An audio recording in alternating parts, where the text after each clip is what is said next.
So you're always ready to talk about sobriety? Is that what you're saying? All right. So I have Becky here with me, and I'm super inspired by her journey this year. She's been sober is a year and a week, right? A year and a week. So congratulations. Really amazing. Our whole culture is about drinking, which is so lame. And it takes a lot of courage and strength to branch out and be like, sobriety, that's what I'm feeling called to for whatever the reasons are. Oh, you can't see it. Hold on. Ah, There's my number. 372 days. This Where's is an awesome app to use called I Am Sober. You can use it for any addiction, but it has a tracking feature, which is very nice. You can see the date that you started, the number of days, a number of days and or years, months, weeks, all the things. And it actually has a counter, so you could see how many seconds you've been up to the second that you've been sober. up to the second? Whoa. I don't know if I noticed that. I did get it. So I'm very inspired to join you on this journey. I know one of the things you said that you wish you had done is like take a picture of your face before and take a picture like a year later or next year or whatever, because the inflammation and just you said your face just feels and more clear and clean and I'm sure I have. I just need to look through pictures and see. But yeah, I would say in addition to that, and I don't know if it's physical, but I mean, I don't know if it's only physical because I feel like when I was actively drinking, I hated the way I looked. So I don't know if that was the alcohol affecting my confidence and my self-esteem as well, because it does that obviously. yeah. And as I got sober, I didn't have that anymore. I don't feel that way anymore. Yeah, that was like the number one thing that got me like drinking less because I started to notice that if I drank, then the next day or like it's usually 2 or 3 days later, my confidence would like drop. And I was like, ugh, I don't have time for this. It was totally directly related to alcohol. Like I didn't change anything else. And I was like, wow, that, I mean, it is technically poison. Well, it's your dopamine probably, because dopamine is the happy hormone. So alcohol depletes your dopamine. And to get that, it spikes your dopamine actually at first. So it gives you this big, like, whoo, like happy. But that actually only lasts, like, if you read the research, it doesn't last for more than like a half an hour. That's why people order another drink and then another drink. They're trying to get that initial uh, uplifting feeling, but you can't get that back because your dopamine receptors are full. So, yeah, you can read the science on it. I'm not a scientist, but Yeah, I love that. And I love the science. What was the book that, because you've done a couple, I know you have a couple resources that have helped you if you want to share. well, the first one that really helped is Annie Grace's book, This Naked Mind. She also has a 30-day challenge book where you can go through it day by day. It's just really short little chapters. Nice. But she gives the science and she gives the social like social conditioning is a big part of what she talks about. It's called um or subconscious. It's like dissonance between your subconscious and your conscious mind. So Hmm. you have all these beliefs that are based on things that you have seen in the media, maybe from your family, from childhood, from people around you, from TV, especially that alcohol is going to relax you at the end of a day of hard work, or if you're stressed out, drink a glass of wine. But the reality is that isn't actually scientifically true. Hmm. So the social conditioning is like, this is good for you, but it actually poisons you. Yeah, so when you get those two things in sync, your subconscious and your conscious, then you can no longer mindlessly drink, or you can't lie to yourself anymore because you know the truth that it's not really going to ultimately help you relax. you realize that, oh, I'm like, there's all these other things that happen besides that first like happy feeling. Like you feel anxiety the next day or low self-esteem or Yeah. like Well, so I was asking you kind of like what are the things you've noticed. Definitely confidence, like just being more confident is a huge thing. And then you said that you have more energy. And then also you said the energy of the house. So I don't know if you want to expand on that, but I was like, ooh, like just the relationships are shifting and the environment's shifting. yeah, it's interesting because I never really consciously realized that alcohol was playing a role in the conflicts in my home and probably in my childhood home as well. I always thought it was ancestral or something, like, Mm-hmm. and now that I don't have alcohol, I see that there is like these patterns that we have, but they don't escalate to the point that they used to. Mm. And I don't know what the reason is. I don't know if it's me being more calm or more grounded or more balanced but I think that's it, as well as my kids feel more calm, balanced, and grounded because they're affected by my energy and I don't have all this like up and down. Oh, and the connection aspect. Like when I used to drink, I wouldn't have deep connections with them as much as I do now because either I would be drinking, and like affected by the alcohol, which makes you not able to deeply connect, or I'd be recovering from it. So I was always in a state of survival, kind of some level of survival mode.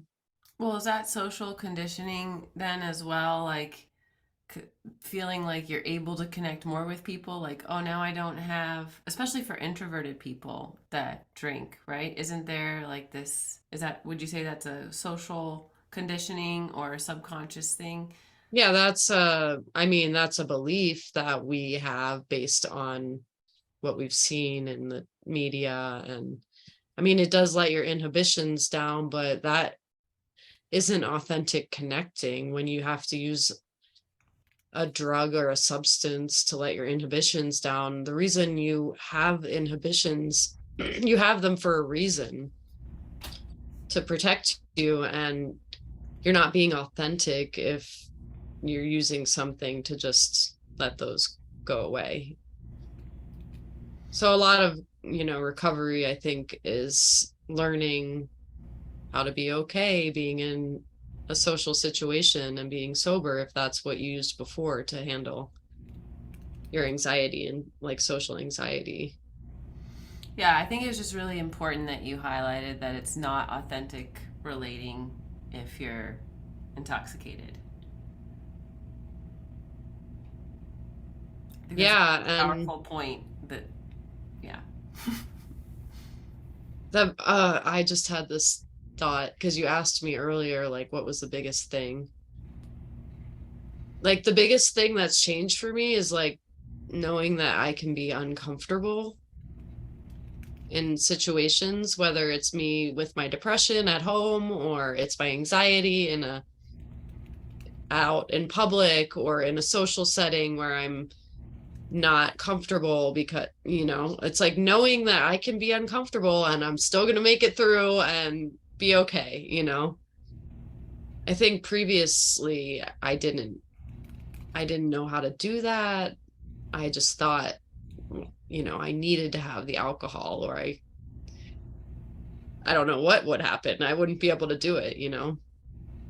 So I think that it sounds to me that you've been embracing your feelings, like feeling uncomfortable, on a deeper level. And then that has given you more authenticity and integrity within yourself, which then also has rippled out to your relationships and your environment. Yeah, I think so. I think it's something I'm still needing a lot of work on, as far as um I don't know. I'm thinking about like a couple of weeks ago I went out to a concert, an outdoor venue, and it's somewhere that I've always partied and I've always drank, and I didn't really feel very social. I'm realizing I'm much more of an introvert than I knew I was. Like, Mm. I often don't want to go do things in the evenings, especially in the evenings. And then it depends on the time of the month as well with my cycle. So I went to this concert and I just really I didn't want to talk to anyone, but it was still it was a good experience, but it was definitely really different being there and uh feeling really self-conscious, and but it's empowering to know that I can make it through those situations and be okay. Like, I don't have to have alcohol. And like, what did I learn from that is what I just told you. Like, I'm not always an extroverted person, just learning how to navigate that. Yeah, so what activities do you feel more drawn to in sobriety? Definitely not doing things at night. So if I'm going to be social, I'd rather do it during the day. Um,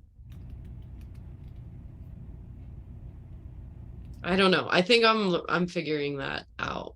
Like, for me, this whole first year has been about not drinking, and now I feel like I need to explore what do I want to do if I'm not drinking, because I mostly have been very introverted and spent a lot of time at my house and with my dogs, and I realize I really want communities. Like, I'm thinking about signing up for adult volleyball or something where I'm active, where I'm not just like standing there like having to socialize. Like,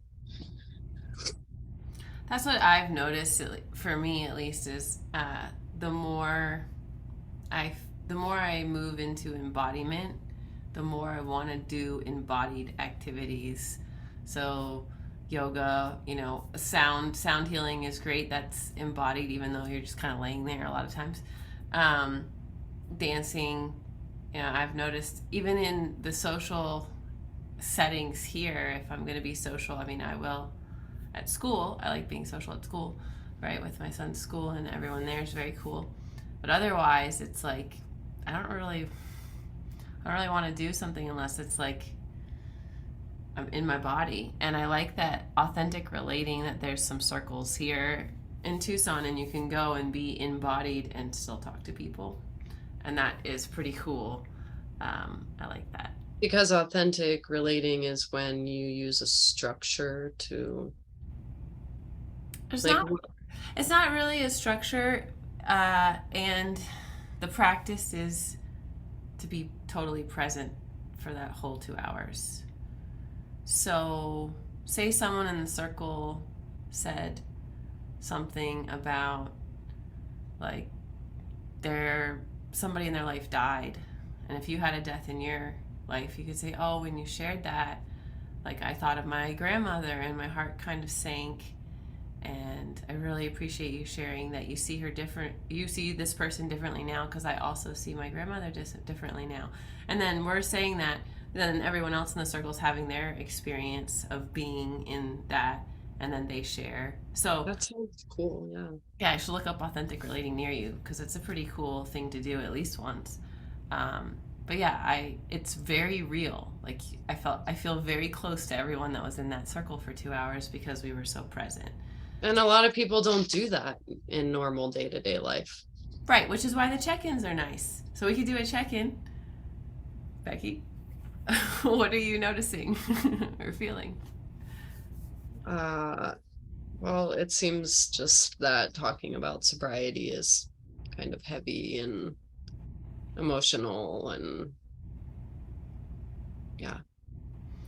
Yeah, thank you for sharing that and being willing to share about it, because it's very inspiring to me, and I'm sure others who are, thinking about being sober or like wanting to be sober. So I do appreciate that. And I'm noticing, like, that there is a little bit of heaviness in the space that we're in right now. And I'm also noticing that I have to pee a little bit. I'm like, hmm.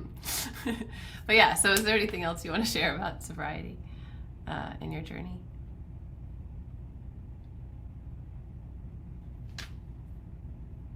I can't think of anything pressing except that the app I Am Sober has been my biggest support as far as um I don't have I don't go to AA or anything, so it's nice to be able to check in on an app at any point in the day, and you follow along with the people that are at your milestone. So there's a chat, an open chat that you can participate in, or you can just read. But it's really cool because all the people that I've been following that are still sober are with me. So I read their stories, and we follow each other. We've never seen each other. Like some of us have never seen each other's face. Like we do, you can post pictures, but it's a great way to find support and to relate to people going through the same thing. And if you're struggling, you can always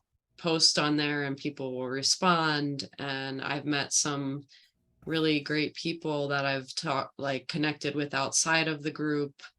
And that there is like a huge group that has started from this app called Sober Town. They have a podcast, they have Zoom calls, they have I think they have a website with resources. Nice. So it's an amazing thing. That's the biggest thing that I would say about my sobriety. Yeah, so I would say like the closing thought is like get support if it's really a journey you want to go on, whether it's AA or an app or accountability partner or whatever. Find some support on the journey because it's really hard to rewire those mental paths, those neurons that have been going in that direction all the time. And support, we rise together, right? Together we rise. So community Yeah, really I think there's a powerful. saying, connection beats addiction or Connection beats addiction. something like that, where if you are feeling drawn to your thing that you're addicted to, then you should find somebody to connect with that can relate to the addiction. Yeah, and the what was the one I did said earlier? I know it's like today I'll stay sober, right? Today I'll be sober. One day at a Day at time. a time. Yeah. Awesome. Well, thank you for sharing. I appreciate it. Yes.